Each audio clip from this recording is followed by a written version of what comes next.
नमस्ते दोस्तों, मैं अनिल सकवाल आप लोगों की अति मांग होने के कारण एक बार वापस आपके सामने ऑनलाइन हाजिर हुआ हूँ। मनोविज्ञान विषय जो कि रीट शिक्षक भर्ती हो या व्याख्याता भर्ती परीक्षा हो, सभी में इतना महत्वपूर्ण विषय माना जाता है, लेकिन अधिकतर इस विषय को लोग कठिन मानकर या फिर प्रतियोगी परीक्षा के जो विद्यार्थी तैयारी करने वाले इस विषय को इतना कठिन मान लेते हैं कि इसके वास्तविक तथ्य तक वो नहीं पहुंच पाते हैं और कई बार इस विषय को वो परीक्षा के अंतिम चरण पर इस विषय को वो पढ़ना चाहते हैं कि उनका ऐसी कल्पना रहती है कि इस विषय को लास्ट में पढ़ने पर हो सकता है हमें ज़्यादा याद रहे। विद्यार्थियों की अत्यधिक मांग पर मैं रीट शिक्षक भर्ती परीक्षा को मद्देनजर रखते हुए मनोविज्ञान विषय के संदर्भ में केवल एक सामान्य टॉपिक लेकर आ रहा हूँ। आज आखिर जिन शब्द पर मैं चर्चा करने जा रहा हूँ वो है केवल मनोविज्ञान शब्द, इसकी उत्पत्ति, इस शब्द को देने वाला व्यक्ति कौन था। इन तथ्यों पर मैं आप लोगों के सामने कुछ तथ्य प्रस्तुत करना चाहता हूँ। चीज़ है कि मनोविज्ञान ये जो शब्द है, इस मनोविज्ञान शब्द आखिर कहाँ से आया, कैसे निकला है। तो मनोविज्ञान जो शब्द है वह दर्शन शास्त्र से निकला है। किस शास्त्र से निकला है कि दर्शन शास्त्र से ये शब्द निकला है। कई बार क्वेश्चन पूछा जाता है कि मनोविज्ञान की जननी कौन है, तो सीधा सा उत्तर हमारे सामने आता है कि दर्शन शास्त्र इसकी जननी मानी गई है। तो मनोविज्ञान दर्शन से तो निकला है, लेकिन कई बार ऐसा भी क्वेश्चन पूछ लिया जाता है कि मनोविज्ञान दर्शन शास्त्र से निकला है, लेकिन जिस समय मनोविज्ञान दर्शन से जुड़ा हुआ था उस समय इस मनोविज्ञान का अध्ययन अध्यापन दर्शन शास्त्र के अंतर्गत किस शाखा के रूप में किया जाता था। तब कई बार विद्यार्थी इस प्रश्न पर पेचीदे हो जाते हैं और वे इस मनोविज्ञान का अध्ययन अध्यापन दर्शन शास्त्र को मान लेते हैं, लेकिन जिस समय मनोविज्ञान इस दर्शन से जुड़ा हुआ था उस समय इसका अध्ययन अध्यापन दर्शन शास्त्र की एक शाखा थी। उस शाखा का नाम था मानसिक दर्शन। क्या नाम था?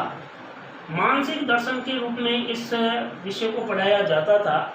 इस मानसिक दर्शन को हम ज्ञान मीमांसा के नाम से भी जानते हैं। इस मानसिक दर्शन को किस नाम से जानते हैं? ज्ञान मीमांसा के नाम से भी जानते हैं।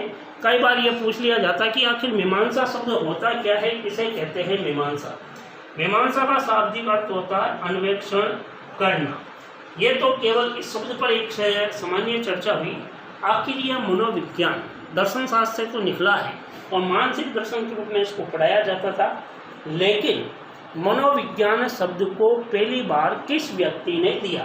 तो इस मनोविज्ञान शब्द को पहली बार जो देने वाला व्यक्ति था उस व्यक्ति का नाम था रुडोल्फ गोएकले। क्या नाम था? रुडोल्फ गोएकले। और इस शब्द को कब दिया कि 1590 में इस शब्द को दिया गया। रुडोल्फ गोएकले नामक व्यक्ति ने 1590 में इस शब्द को दिया और जिस पुस्तक में इस शब्द को दिया उस पुस्तक का नाम था साइकोलॉजिया। क्या नाम था?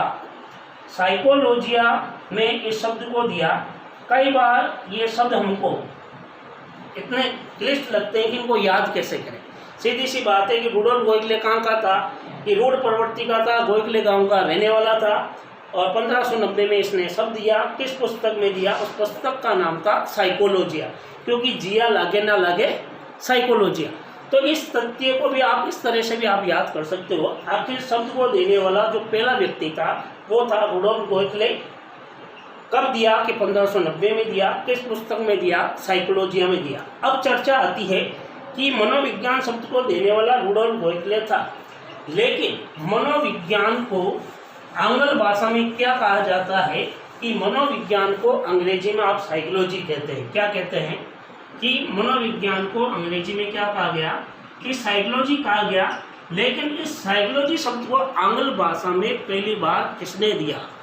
कई बार इस तरह के क्वेश्चन पूछ लिए जाते हैं जो कि कई बार कई गाइडों में नहीं मिल पाते हैं।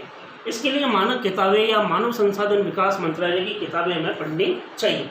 साइकोलॉजी शब्द जो आंग्ल भाषा में जो पहली बार देने वाला जो व्यक्ति था उस व्यक्ति का नाम था जिसने सबसे पहली बार साइकोलॉजी शब्द को दिया, उसका नाम था F.A. लोंजे। क्या नाम था? F.A. लोंजे। इस F.A. लोंजे ने सबसे पहली बार साइकोलॉजी शब्द को दिया और जिस पुस्तक में दिया उस पुस्तक का नाम था इतिहास का आदर्शवाद। क्या नाम था? इतिहास का आदर्शवाद। इतिहास के आदर्शवाद में सबसे पहली बार साइकोलॉजी शब्द को दिया गया। अब चीज आती कि आंग्ल भाषा में देने वाला ये था, लेकिन मनोविज्ञान के जनक को लेकर कई बार तथ्य उलझे हुए हैं कि मनोविज्ञान का जनक किसे कहा गया, मनोविज्ञान का पिता किसे कहा गया। कि कई बार कई किताबों में यह मिलता है कि मनोविज्ञान का पिता अरस्तु को माना गया। मनोविज्ञान का पिता अरस्तु को बताने वाला केवल एकमात्र व्यक्ति था जिसने मनोविज्ञान का पिता अरस्तु को बताया, उसका नाम था केलर। केलर ने इस तथ्य का उल्लेख किया था कि मनोविज्ञान का पिता कौन है? अरस्तु है। लेकिन यदि क्वेश्चन पूछ लिया जाए कि आधुनिक मनोविज्ञान का पिता कौन है, तब आंसर आता है विलियम जेम्स। विलियम जेम्स को आधुनिक मनोविज्ञान का क्या माना जाता है? पिता माना जाता है, क्योंकि विलियम जेम्स ही पहला व्यक्ति था जिसने अमेरिकन साइकोलॉजी लिखी। कौन सी लिखी थी? अमेरिकन साइकोलॉजी लिखने के कारण विलियम जेम्स को आधुनिक मनोविज्ञान का पिता भी कहते हैं, इसे अमेरिकन साइकोलॉजी का पिता भी कहते हैं।